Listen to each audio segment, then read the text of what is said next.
Hola, me llamo Cristina Solomatova Savitova, soy técnica de imagen para el diagnóstico de medicina nuclear y voy a hablar sobre la radiología que predice el futuro, la ciencia que va más allá de la imagen.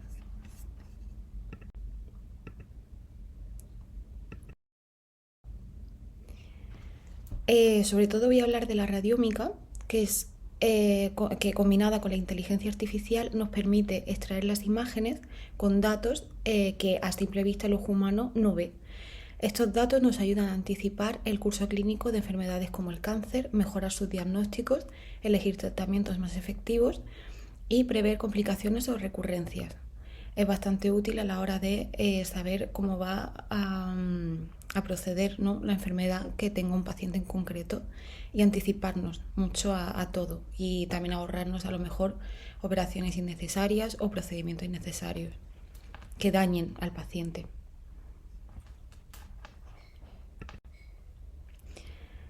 A un nivel más técnico, la radiómica es la extracción cuantitativa a gran escala de características de imágenes médicas, ya sea de tomografía, de reso, de PET o demás, que visualmente a simple vista no vemos, pero que luego en profundidad, si se sacan esos datos, pues ya se ven, se empiezan a ver. Estas características pueden incluir forma, textura, heterogeneidad, intensidad o características de onda, entre otras muchas cosas. ¿Cómo funciona? Primero se adquiere la imagen, el TAC, la reso, el PET o lo que sea. Se segmenta la zona de interés, el área de interés, es el tumor, la lesión, el tejido, lo que sea. Luego se pasa por un procesamiento de esta imagen, que se filtra también lo que es útil y lo que no. Se extraen las características cuantitativas, se seleccionan las características relevantes, se construye un modelo predictivo, se valida y se prueba clínicamente con cohortes independientes, y luego se interpreta. En todos esos datos se tienen que interpretar porque si no, pues no sirven para nada. ¿Qué ejemplos podemos dar reales en los que se pueda aplicar esta técnica?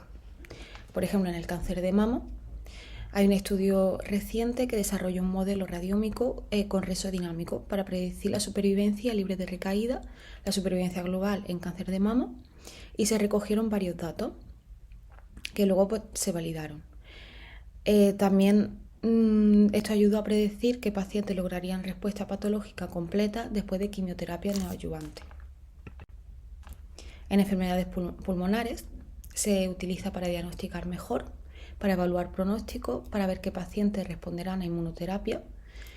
Y luego también se pueden separar pacientes de alto riesgo y bajo riesgo por ver la heterogeneidad del tumor. En cabeza y cuello, en tumores escamosos. Un trabajo reciente usó estas características junto con datos clínicos para predecir los distintos desenlaces en cáncer de cabeza y cuello tratados con radioterapia. Metástasis a distancia, recurrencia local, regional y enfermedad residual, entre otras. Lo que puede predecir y lo que al final nos es útil.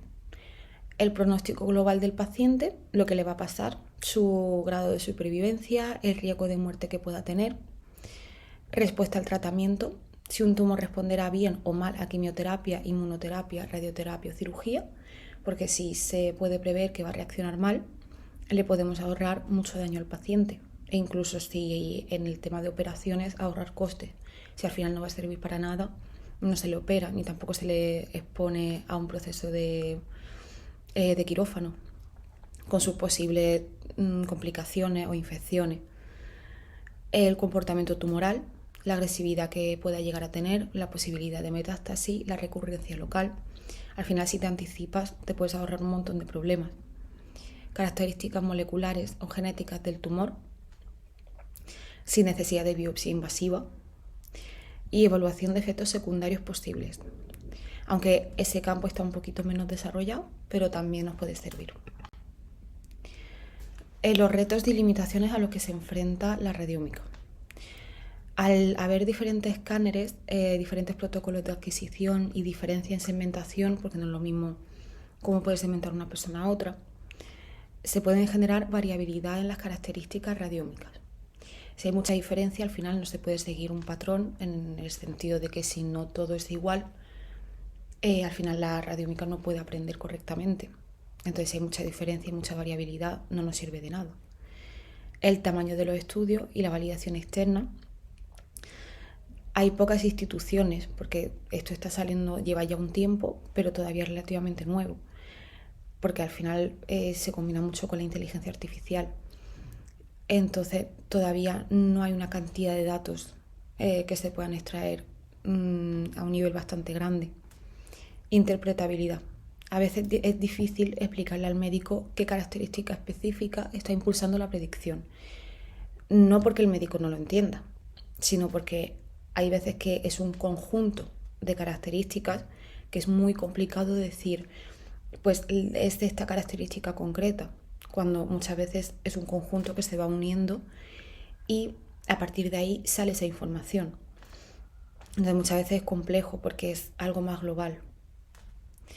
Aspectos regulatorios y éticos. Al final se utilizan muchos datos de pacientes. Son datos sensibles. Al final, para crear una base de datos hacen falta datos. Pero claro, al final son personas. Entonces, también tiene que haber una aceptación clínica.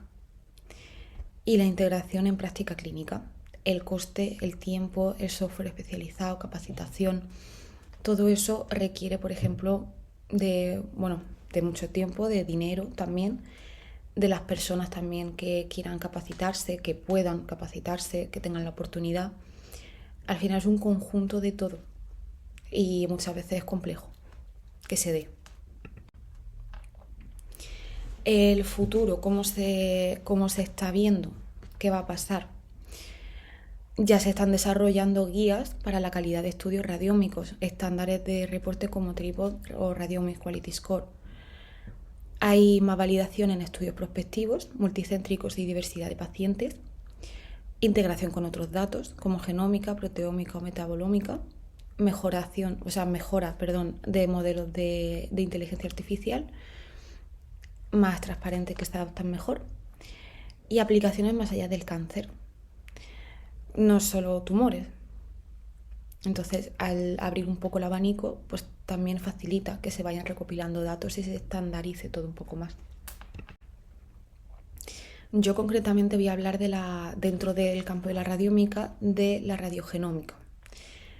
Me parece interesante y por desarrollar un poquito más el tema.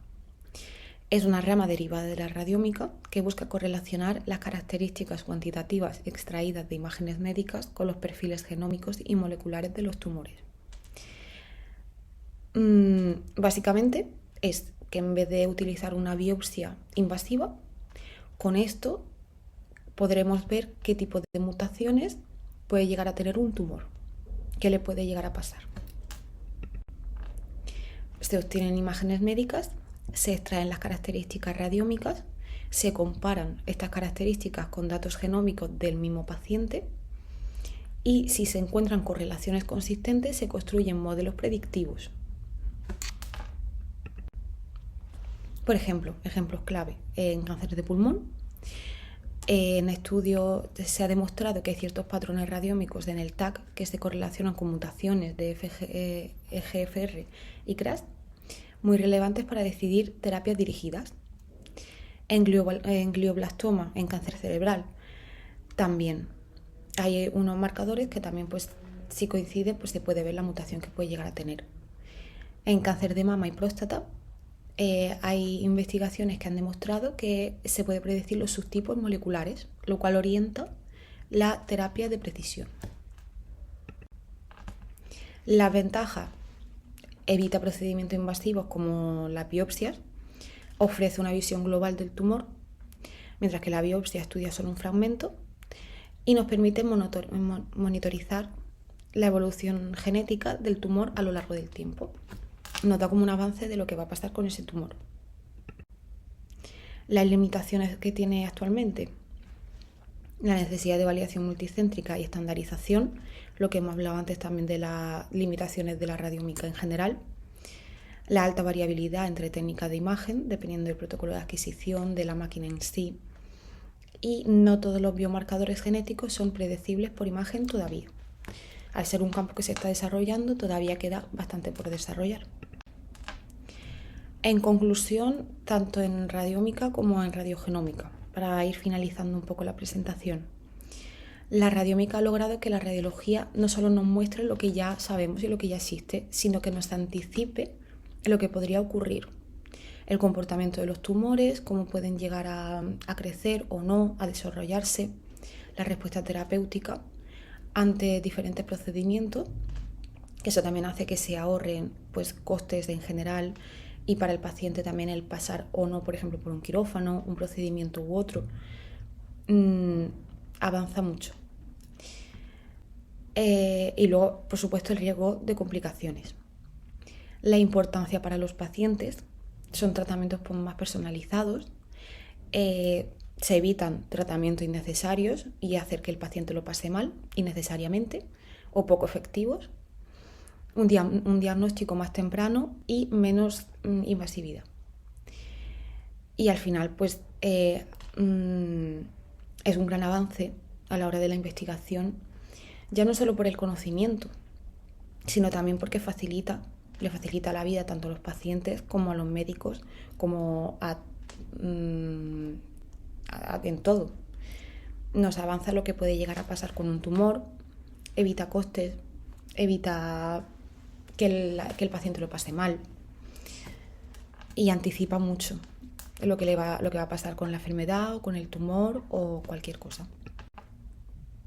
Y con esto ya terminaría. Muchas gracias por vuestra atención y espero que os haya gustado mucho.